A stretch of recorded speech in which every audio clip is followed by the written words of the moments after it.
நம்ம சேனல்ல பயோகிராஃபிலாம் பார்க்குறோம். அந்த வகையில் இன்னைக்கு யாரோட பயோகிராஃபின்ட்டு எல்லாம் தம்ப வச்சு கெஸ் பண்ணியிருப்பீங்க. ஆமாங்க, ஆக்டர் புவியை பற்றி தான் எல்லாரும் இந்த வீடியோவில் பார்க்க போகிறோம்.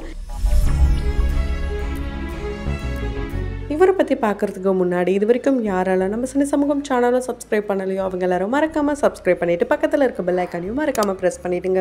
டெலிவிஷனை ஃபாலோ பண்ணுறவங்களுக்கு கண்டிப்பாக புவியை தெரியாதவங்க யாருமே இருக்க முடியாது. சொல்லப்போனால் டான்ஸஸ் எல்லாருக்குமே இவரை ரொம்ப நல்லாவே தெரியும். அந்த அளவுக்கு ஒரு கிரேஸ்ஃபுல்லான டான்ஸராக இவர் கிட்டத்தட்ட பல வருஷமாகவே இண்டஸ்ட்ரியில் கலக்கிட்டு வராரு. அதையும் தாண்டி ஆக்டராக தன்னைத்தானே ப்ரூவ் பண்ணிட்டு வராரு. இந்த நிலையில் இவர் விஜய் டிவியில் ரீசெண்டாக முடிஞ்ச மிஸ்டர் அண்ட் மிஸ்ஸஸ் சின்னத்திரை சீசன் 5 டைட்டில் வின்னராக இவர் இருக்காரு. இவர் அவருடைய மனைவி மோகனப்பிரியா கூட சேர்ந்து தான் பெர்ஃபார்மன்ஸ் கொடுத்திருந்தாரு. ஒவ்வொரு பெர்ஃபார்மன்ஸும் தெரிக்கிற லெவல்ல தான் இருந்தது. நிறைய பேருக்கு அதாவது இவர் பிடிக்காத அப்படின்னு ஒரு சிலர்லாம் இருந்திருந்தா கூட இந்த ஒரு ஷோக்கு அப்புறமா கண்டிப்பா இவர் வின் பண்ணணும், இவருடைய உழைப்புக்கு இவர் அடுத்த லெவலுக்கு போகணும்ட்டு எல்லாருடைய அந்த ஒரு பாசிட்டிவ் வைபையும் இவர் கிரியேட் பண்ணியிருக்காருன்னு தான் சொல்ல முடியும். அண்ட் எல்லாருடைய பிளஸிங்ஸும் இவர் வாங்கியிருக்காரு. அந்த அளவுக்கு பேரா கலக்கிட்டு போயிட்டாங்க. ஸோ இந்த ஜோடி அடுத்தடுத்த லெவலுக்கு அடுத்த ஷோக்கு போகணும்னு சொல்றது மட்டும் இல்லாமல் புவியை பிக் பாஸ் வீட்டுக்குள்ள அனுப்புங்க, ப்ளீஸ் அவரை அனுப்புங்க அப்படின்ட்டு ஆடியன்ஸ் நிறைய பேர் நிறைய கமெண்ட்ஸ் கொடுத்துட்டு இருக்காங்க. இந்த சீசன் இவர் போவாரா இல்லையான்றத தெரியாது, ஆனால் கண்டிப்பாக அடுத்த சீசனில் இவர் வருவாருன்றதை எதிர்பார்க்கலாம். அது மட்டும் இல்லாமல் இது வரைக்கும் அடுத்தடுத்த சேனலில் ஒர்க் பண்ணிட்டு இருந்தாரு. இப்போ விஜய் டிவிக்கு வந்ததுனால இங்கேயே இவருக்கு ஒரு வாய்ப்பு கிடைக்கும், சீரியல் சான்ஸ் கிடைச்சிருக்கு.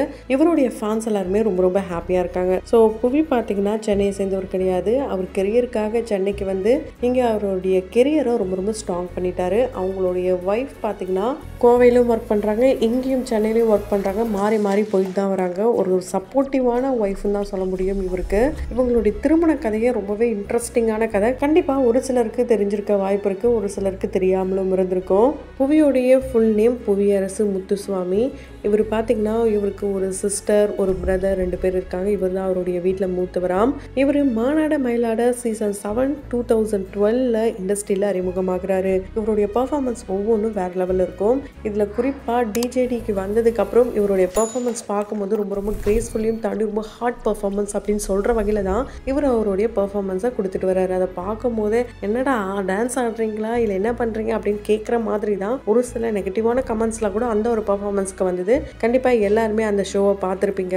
இவர் யார் கூட பேர் பண்ணுறாரோ அவங்க எல்லார் கூடயுமே ரொமான்ஸ் செம்மையாக பிடிச்சிட்டு போவோம். அதனாலேயே ஒரு சிலர் இவருக்கு காதல் திருமணம் தான் நடக்கும். இவர் நடித்த ஒவ்வொரு சீரியல்லையும் இவருடைய ஆக்டை பார்த்துட்டு இந்த நடிகை கூட தான் ஒரு கல்யாணம் நடக்க போகுது, இந்த நடிகை அவர் காதலிக்கிறாரு, இது போல நிறைய ரூமன்ஸ்லாம் வந்துட்டு இருந்த நிலையில தான் அட நமக்கும் லவ்வுக்கும் ரொம்ப தூரம் ஏணி வச்சா கூட எட்டாதுப்பா, நம்ம அப்பா அம்மா பார்க்குற பொண்ணையே திருமணம் பண்ணிக்கலான்ட்டு அவங்களுடைய அப்பா பார்த்த பொண்ணை தான் இவர் திருமணம் பண்ணியிருக்காரு. அதாவது பார்க்க போன ஒரே நாள்லயே ஓகே பண்ணி அடுத்த மாசமே கல்யாண தேதியெல்லாம் குறிச்சிட்டாங்க.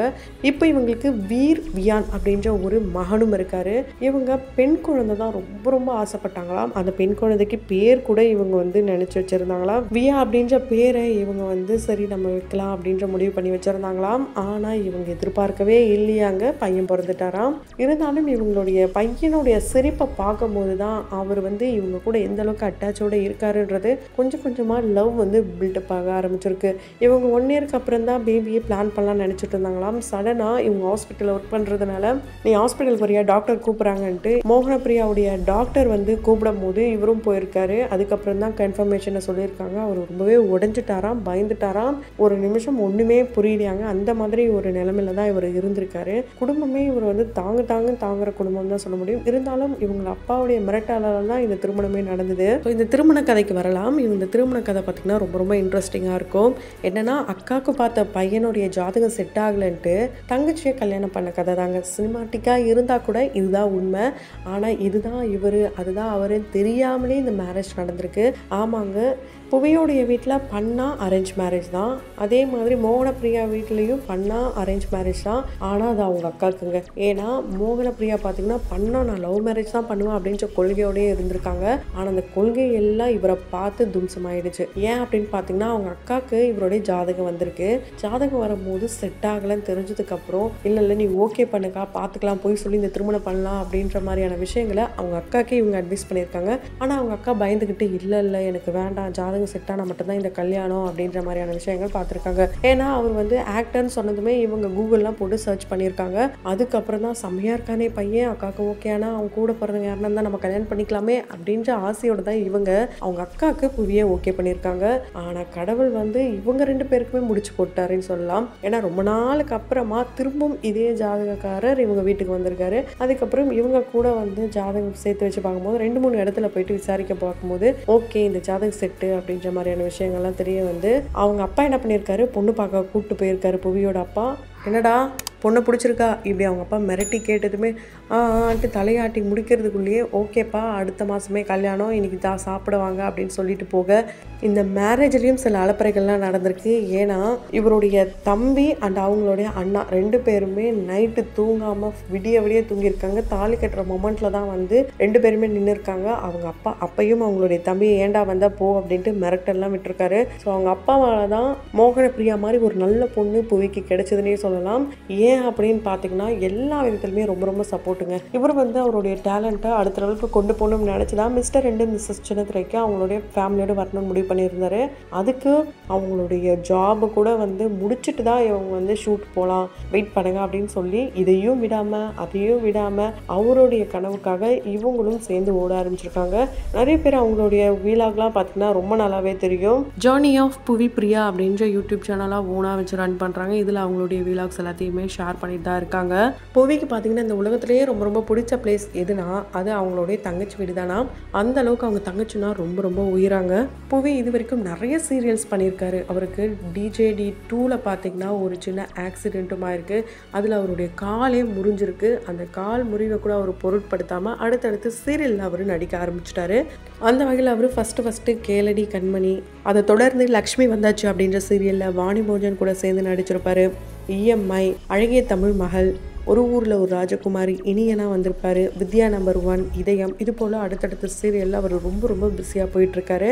அப்போ தான் அவங்க ஒய்ஃப் கிட்ட டெய்லியும் சொல்லுவாராம், நான் என்ன இந்த சீரியல்லையே இருந்துருவேனா, அடுத்த சினிமாக்கெலாம் போக மாட்டேன்னா எனக்கு வாய்ப்பு வராதா அப்படிலாம் நிறைய நேரங்களில் தூங்காமலாம் கூட யோசிச்சு பார்த்து அவங்களுடைய ஒய்ஃப் கிட்ட எமோஷ்னலாக இருக்காராம். ஆனால் அவர் உடஞ்சு அழுத ஒரு தருணம் எதுனா அதை கண்டிப்பாக அந்த ஷோலேயே அவர் ரொம்ப எமோஷ்னலாக சொல்லியிருந்தார். அது என்ன சொல்லியிருப்பாருன்னா, ஒரு டைரக்டர் கிட்ட இருந்து கால் வருது, ஒரு பாதி படத்துக்கு மேலே ஃபுல் அண்ட் ஃபுல் அவர் எலும்பும் தோலுமாக தான் வந்து இருக்கிற மாதிரியான சீக்வன்ஸ் இருந்திருக்கு. அதனால இவர் என்ன பண்ணியிருக்காரு, ரிஸ்க் எடுக்க ஆரம்பிச்சிருக்காரு.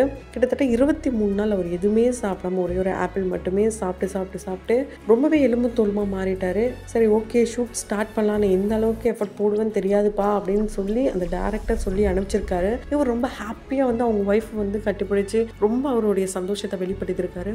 அதுக்கப்புறம் தான் மறுநாள் ஒரு ஃபோன் கால் வருது. அந்த ஃபோன் கால் வந்ததை பார்த்து தான் அப்புறம் இது வரைக்கும் இந்த மாதிரி உடஞ்சு அழுததே கிடையாது. வாய்ப்பு கிடைக்காததை விட இந்த கிடைச்ச வாய்ப்புக்காக இவர் எந்த அளவுக்கு எஃபர்ட் போட்டு அது மிஸ் ஆனது தான் ரொம்ப வந்து அவரால் ஏற்றுக்கவே முடியல. ஏன்னா அதே டைரக்டர் என்ன சொல்லியிருக்காருன்னா, இதே மாதிரி ஒரு கான்செப்டில் OTTயில் படம் ரிலீஸ் ஆகிடுச்சுப்பா, நம்ம அது மாதிரி படம் எடுக்க வேணாம்னு ஒரே வார்த்தையில் முடிச்சிருக்காரு. ஆனால் அதுக்கு பின்னாடி இவர் சாப்பிடாம கொள்ளாமல் நடந்தே வந்து வீட்டுக்கு போகிறதா இருக்கட்டும் நிறைய எஃபர்ட் பண்ணியிருக்காரு.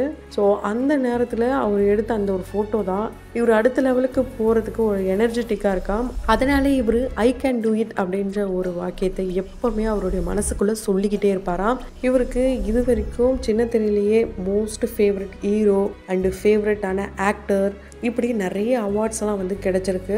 கண்டிப்பாக சின்ன திரையில் இந்த அளவுக்கு ஃபேமஸாக இருக்க இவர் வெள்ளித்திரையில் கூடிய சீக்கிரம் மின்னுவார் அப்படின்றத எதிர்பார்க்கலாம்.